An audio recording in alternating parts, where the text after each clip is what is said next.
In the sweltering heat of a Sacramento summer, a desperate search for affordable housing led a young man named Jake, a construction worker with calloused hands and simple dreams, to the online labyrinth of Craigslist, where he found a listing that promised sanctuary, a room for rent in a quiet house, a place to rest his weary bones after long days of labor, and it was there that his path fatefully crossed with that of his soon-to-be landlady, a woman named Linda, whose life was a carefully constructed facade of normalcy, hiding a tempest of personal turmoil, setting the stage for a domestic nightmare that would escalate from irritating inconveniences to a shocking, water-soaked confrontation, and a day that would end with the wail of police sirens and the cold click of handcuffs. A story that would soon be laid bare under the unflinching gaze of the formidable Judge Judy. With his savings dwindling and time running out, Jake contacted Linda, and they arranged a meeting at the modest suburban home where Linda lived alone. A dwelling she owned, but that felt increasingly like a gilded cage. He was shown a room that was adequate, furnished with a bed, a dresser, and the promised direct TV, and despite a faint, musty odor he couldn't quite place and the silent, slinking presence of Linda's 2 cats, creatures that moved like shadows through the rooms, he agreed, driven by necessity and a hopeful heart. To the terms, $690 a month, a sum that included utilities and access to the common areas, and he handed over a $200 security deposit, a significant amount from his hard-earned wages, believing it was a small price to pay for stability, little knowing he was investing in a chamber of horrors. The first month of March began with a tentative peace. Jake kept to his master bedroom area, a space he now called his own, while Linda maintained a quiet, almost reclusive presence in the rest of the house, their interactions limited to polite, brief exchanges in the hallway or kitchen, a dance of 2 strangers sharing an address but not a life. Yet this fragile truce was shattered around the Ides of March. On or about the 15th, when Jake began to notice small, itchy, red bumps appearing on his ankles, his legs, and then his arms, a relentless, crawling irritation that soon became a torment. And upon closer inspection in the harsh light of his bathroom, he discovered the culprits, tiny black fleas, leaping from the carpet onto his skin, an infestation of parasitic insects that were using his body as their feeding ground. The emotional revulsion and physical misery were immediate and intense. Jake, feeling violated in his own rented space, his skin a canvas of welts and bites, gathered his courage and immediately notified Linda, not just with a text message containing a photo, a sterile digital complaint, but in a face-to-face confrontation where he physically showed her the angry, red bites covering his limbs, evidence that was raw, real, and impossible to completely dismiss, pleading with her, his voice a mix of frustration and desperation, to take care of this severe flea infestation, to make the home he was paying for habitable. Linda, however, was a fortress of denial and deflection. Her response was not one of concern or apology, but of muted annoyance, as if Jake were reporting a minor draft and not a public health nuisance. And while she eventually, and with great reluctance, acquiesced to bombing the house with pesticides, her actions were a half measure, a superficial attempt that did nothing to address the root of the problem. Her cats, which were free-roaming, outside, inside animals constantly reintroducing the very pests they were trying to eliminate, leaving Jake to suffer in a toxic environment where he felt his very health was under assault, forcing him to take matters into his own hands by purchasing 4 separate flea bombers. Spending his own money in a futile war against an enemy his landlady refused to properly engage. The dynamic between tenant and landlord deteriorated rapidly from that point,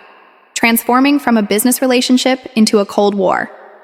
Linda grew resentful, viewing Jake's legitimate complaints as a personal attack on her and her pets, her home, her kingdom, while Jake became increasingly frustrated, angry, and felt trapped in a lease and a room he could not comfortably inhabit. His payments feeling less like rent and more like extortion,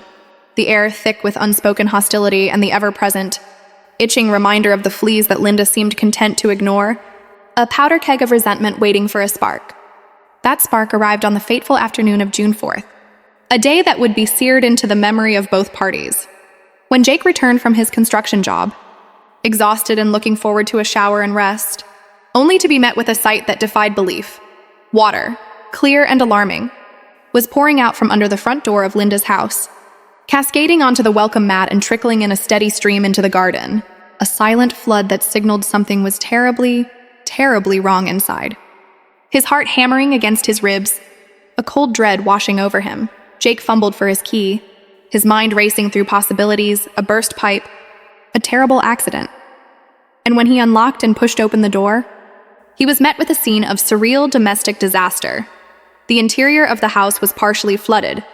with water sloshing around the legs of furniture and soaking into the carpets. And there, in the center of the atrium plant area that ran through the dining and living rooms, was a hose, still attached to a spigot, actively adding to the deluge, with Linda standing nearby, her demeanor not one of panic over a catastrophic leak, but of a vague, disconnected confusion. The confrontation that followed was swift and surreal. After retrieving something from his car, Jake returned to the front door only to find it locked against him. His own keys left inside in his initial alarm, and when he knocked, pounding his fist against the wood in a rising tide of fury and disbelief, Linda finally opened it but stood squarely in the doorway, a human barricade, her eyes glazed and her speech slurred, the unmistakable scent of alcohol heavy on her breath. And when he demanded entry, stating the obvious fact that he was a tenant who lived there and had paid for the right to access his own room, she looked at him with a blank, belligerent stare and uttered the unbelievable words, "I don't know you," claiming she had no idea who he was, effectively erasing his existence in her inebriated state and denying him entry to the place he called home. The emotional impact on Jake was profound.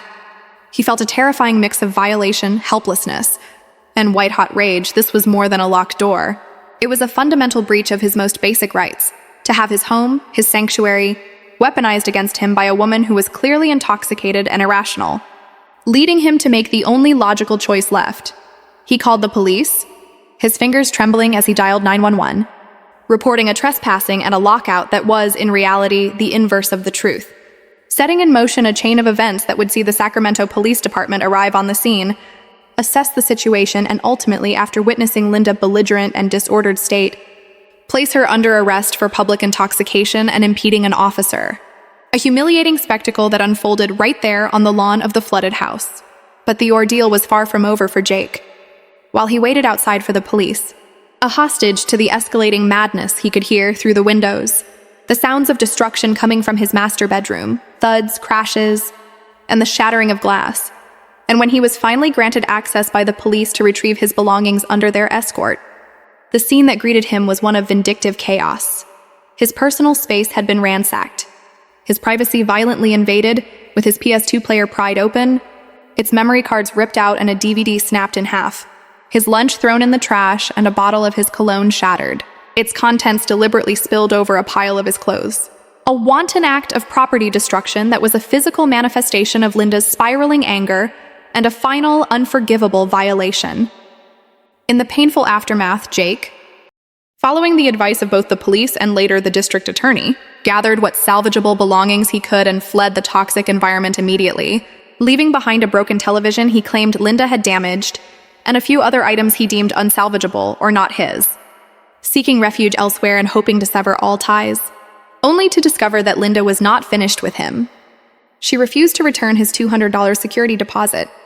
claiming he had abandoned property and owed her rent, and then, adding insult to injury, she took to the internet posting malicious, untrue statements about him on social media and local forums, publicly shaming him and disseminating false information about his character in a campaign of digital vengeance that felt like a continuation of the assault he had endured in her home. This series of events is what led them both to this moment. In the stark televised reality of the courtroom, facing the legendary Judge Judy, with Jake suing for the return of his security deposit, compensation for his destroyed property, and for the defamation he suffered while Linda mounted a counterclaim, alleging that Jake owed her for a month's rent and for medical bills she claimed stemmed from a physical altercation where he allegedly pushed her, a claim he vehemently denied and which Judge Judy immediately scrutinized with her trademark skepticism, seeing through the fog of accusation to the core facts. Judge Judy's interrogation was a masterclass in cutting through the noise. She quickly established the timeline, from the Craigslist agreement to the flea infestations, and she did not believe for a second Linda's claim that Jake had never shown her the physical evidence of the bites on his arms and legs, pointing out with irrefutable logic that it was the most natural and convincing thing a person in his position would do, and that Linda's subsequent half-hearted bombing of the house was a tacit admission that she knew the problem was real and severe, chastising her severely for expecting a paying tenant to live with flea-bitten cats, her voice dripping with disdain for such a profound failure of a landlord's basic duty. When the focus shifted to the dramatic events of June 4th, Judge Judy listened intently to Jake's harrowing account of the flood, the lockout, and the subsequent destruction of his property, and she saw the photos of the water and the ransacked room, her expression growing sterner with each detail. While Linda's attempts to explain away the flooding as an accident and her behavior as a result of alcohol did nothing to help her case, only solidifying the picture of her as an irresponsible and volatile property owner. As for the defamation claims, Judge Judy reviewed the printouts of the online posts, finding them to be a mix of opinion and hyperbole. But she focused on the tangible financial injuries. And when Linda tried to press her counterclaim for a month's rent and medical bills, Judge Judy dismantled it with precision, highlighting the pettiness of the text message arguments over parking spots and refrigerator shelves that Linda provided as evidence, and dismissing the medical claim entirely due to a complete lack of evidence linking it to Jake. In her final ruling, Judge Judy's voice was the clear bell of justice in the chaotic mess. She found for the plaintiff, Jake, awarding him the full $200 security deposit he was rightly owed, stating simply, "You owe him his security deposit back," and she dismissed Linda's counterclaim in its entirety, expressing her dissatisfaction with the evidence for the destroyed property, but making it abundantly clear that the core of the conflict, the uninhabitable conditions created by the fleas and the landlord's irresponsible behavior, was entirely Linda's fault and responsibility, bringing a conclusive end to the painful chapter for Jake.